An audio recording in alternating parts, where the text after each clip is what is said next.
বহু প্রতীক্ষিত ত্রয়োদশ জাতীয় সংসদ নির্বাচন এবং জুলাই জাতীয় সনদ সংবিধান সংস্কার বাস্তবায়ন আদেশ 2025 এর উপর অনুষ্ঠিতব্য গণভোটের তফসিল নিয়ে আপনাদের সামনে হাজির হওয়ার সুযোগ দিয়েছেন। বক্তব্যের শুরুতে মহান বিজয় দিবসের প্রাক্কালে দেশবাসীকে জানাই অগ্রিম শুভেচ্ছা। মহান মুক্তিযুদ্ধে শহীদদের প্রতি জানাচ্ছি বিনম্র শ্রদ্ধা এবং তাদের আত্মার মাগফিরাত কামনা করছি।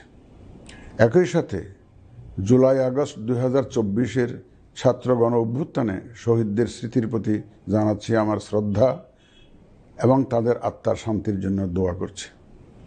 মহান মুক্তিযুদ্ধ থেকে শুরু করে 2024-এর ছাত্র গণ অভ্যুত্থান পর্যন্ত সার্বভৌমত্ব এবং গণতন্ত্র প্রতিষ্ঠা ও রক্ষার সকল আন্দোলনে যারা আহত, নির্যাতিত ও ক্ষতিগ্রস্ত হয়েছেন তাদের প্রতি জানাই আমার আন্তরিক সমবেদনা।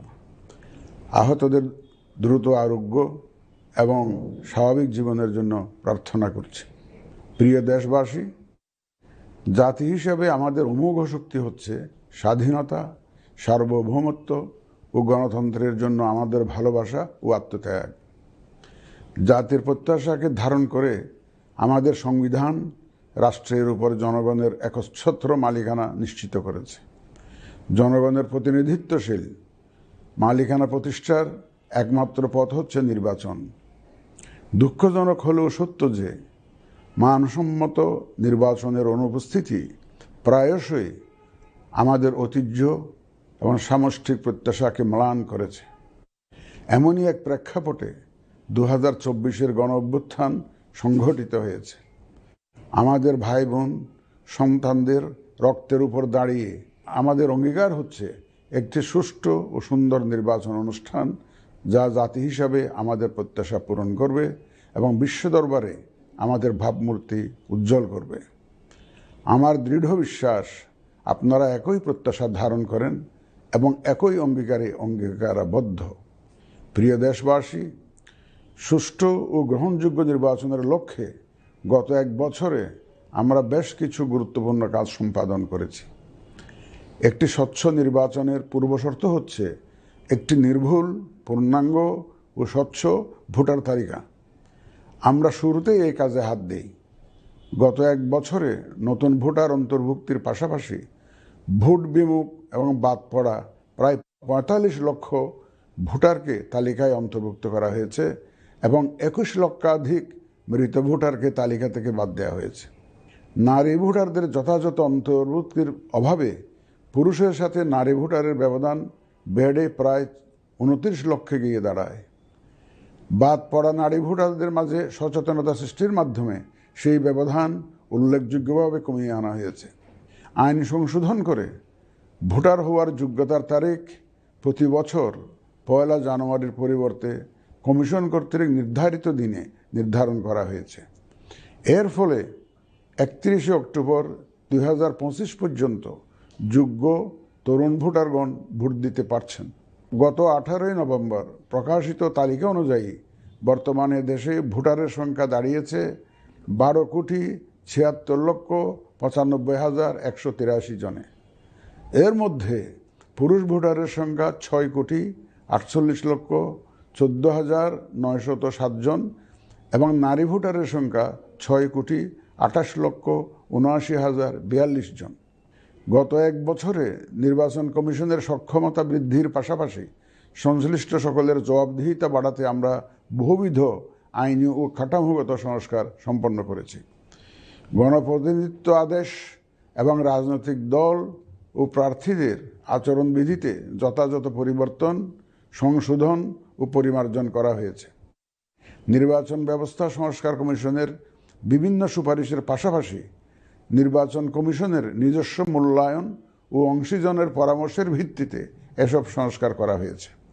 এই উদ্যোগ সফলভাবে সম্পন্ন করতে সহযোগিতার জন্য আমি অন্তর্বর্তীকালীন সরকার, নির্বাচন ব্যবস্থা সংস্কার কমিশন ও জাতীয় ঐকমত্য কমিশন সহ সকল অংশীজনদের জানাই আমার কৃতজ্ঞতা। প্রিয় দেশবাসী, বিভিন্ন কারণে এবারের নির্বাচন আমাদের জাতির ইতিহাসে অনন্য ও গুরুত্বপূর্ণ। প্রথমত, প্রকৃত গণতান্ত্রিক ধারা পুনঃপ্রতিষ্ঠার পাশাপাশি কাঙ্ক্ষিত সংস্কার প্রশ্নে সিদ্ধান্তের নির্বাচন এটি। এবার জাতীয় সংসদ নির্বাচন ও গণভোট একই দিনে অনুষ্ঠিত হবে, যা একটি নতুন অভিজ্ঞতা। দ্বিতীয়ত, সংশ্লিষ্ট সকল রাষ্ট্রীয় ও গণতান্ত্রিক প্রতিষ্ঠানের জন্য এই নির্বাচন হচ্ছে সক্ষমতা প্রমাণ করে ভাবমূর্তি পুনরুদ্ধারের অনন্য সুযোগ। তৃতীয়ত, দীর্ঘ গণতান্ত্রিক আন্দোলন সংগ্রামের পর দেশের স্বার্থে রাজনৈতিক দলসমূহের মাঝে সৌহার্দ্যপূর্ণ গণতান্ত্রিক প্রতিযোগিতার ধারা প্রবর্তনের দাবি রাখে এই নির্বাচন। চতুর্থত, প্রায় অকার্যকর পোস্টাল ভোট ব্যবস্থাকে পরিমার্জন করে এই নির্বাচনে একটি কার্যকরী রূপ দেয়া হচ্ছে। বিশেষ করে বাংলাদেশের অন্যতম চালিকা শক্তি আমাদের রেমিটেন্স যোদ্ধা তথা প্রবাসী বাংলাদেশি ভোটারদের প্রথমবারের মতো ভোটের আওতায় আনা হচ্ছে। একইভাবে প্রথমবারের মতো ভোটের আওতায় আসছেন আইনি হেফাজতে থাকা ভোটারগণ।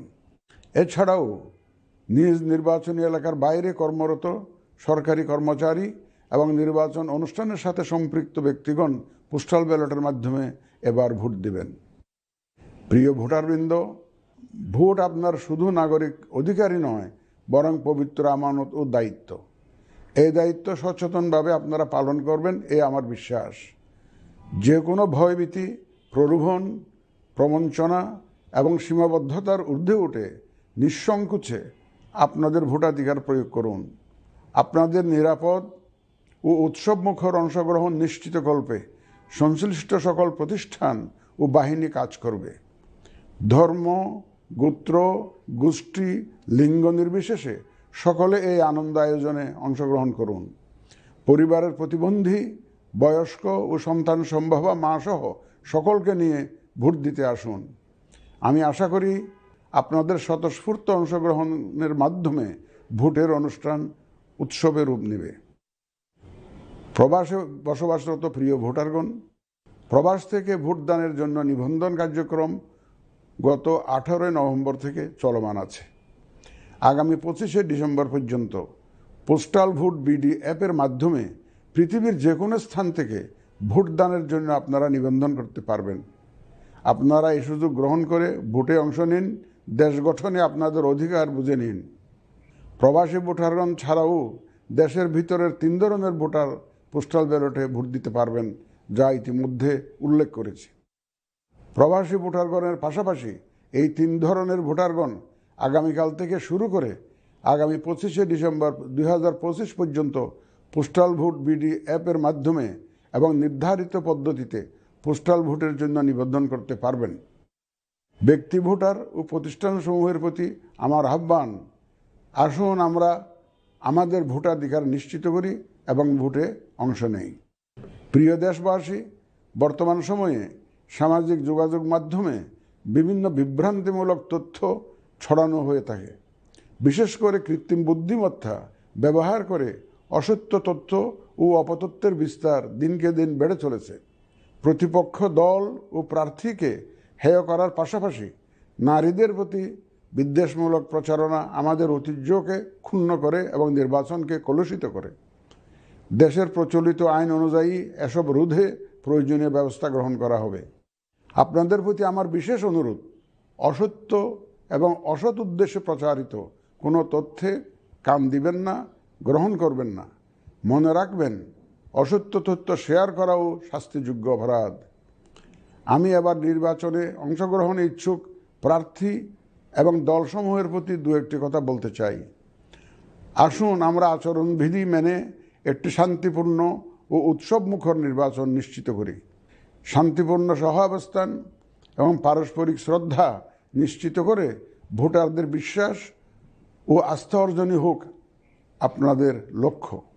নির্বাচনে দায়িত্ব পালনকারী প্রিয় সহকর্মীবৃন্দ, নির্বাচন কমিশন স্বচ্ছতা, নিরপেক্ষতা এবং দৃঢ়তার সাথে দায়িত্ব পালনে বদ্ধপরিকর।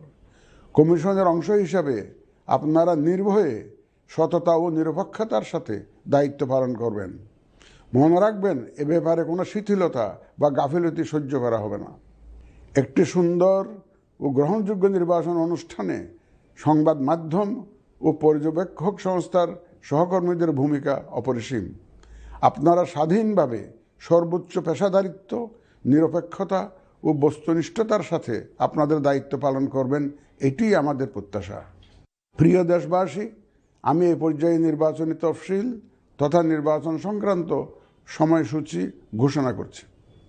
আগামী 2026 সালের ফেব্রুয়ারি মাসের 12 তারিখ রোজ বৃহস্পতিবার 300 আসনে ত্রয়োদশ জাতীয় সংসদ সাধারণ নির্বাচন এবং একই সাথে জুলাই জাতীয় সনদ সংবিধান সংস্কার বাস্তবায়ন আদেশ 2025-এর উপর গণভোট অনুষ্ঠিত হবে।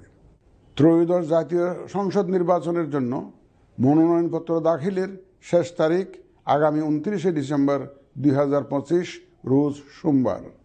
মনোনয়নপত্র বাছাই হবে আগামী 30 ডিসেম্বর 2025 রোজ মঙ্গলবার হতে 4 জানুয়ারি 2026 রোজ রবিবার পর্যন্ত। রিটার্নিং অফিসারের আদেশের বিরুদ্ধে কমিশনে আপিল দায়েরের শেষ তারিখ 11 জানুয়ারি 2026 রোজ রবিবার। কমিশনে দায়েরকৃত আপিল নিষ্পত্তির তারিখ 12 জানুয়ারি 2026 রোজ সোমবার থেকে 18 জানুয়ারি 2026 রোজ রবিবার পর্যন্ত। প্রার্থিতা প্রত্যাহারের শেষ তারিখ 20 জানুয়ারি 2026 রোজ মঙ্গলবার। রিটার্নিং অফিসার কর্তৃক চূড়ান্ত প্রার্থী তালিকা প্রকাশ ও প্রতীক বরাদ্দ 21 জানুয়ারি 2026 তারিখ রোজ বুধবার। নির্বাচনী প্রচারণা চলবে 22 জানুয়ারি 2026 রোজ বৃহস্পতিবার হতে ভোট গ্রহণ শুরুর 48 ঘন্টা আগ পর্যন্ত তথা আগামী 10 ফেব্রুয়ারি 2026 রোজ মঙ্গলবার সকাল 7:30 পর্যন্ত। ভোট গ্রহণ হবে 2026 সালের ফেব্রুয়ারি মাসের 12 তারিখ রোজ বৃহস্পতিবার। নির্বাচন প্রক্রিয়ায় সকল রাজনৈতিক দল ও প্রতিদ্বন্দ্বী প্রার্থী সহ ভোটারদের আন্তরিক অংশগ্রহণ ও সক্রিয় সহযোগিতা কামনা করছি। সকলের প্রতি আমার আহ্বান, আসন্ন ত্রয়োদশ জাতীয় সংসদ নির্বাচন ও গণভোট সফল করে আমাদের গণতান্ত্রিক অগ্রযাত্রায় ঐতিহাসিক ভূমিকা রাখুন। মহান আল্লাহ আমাদের সহায় হন।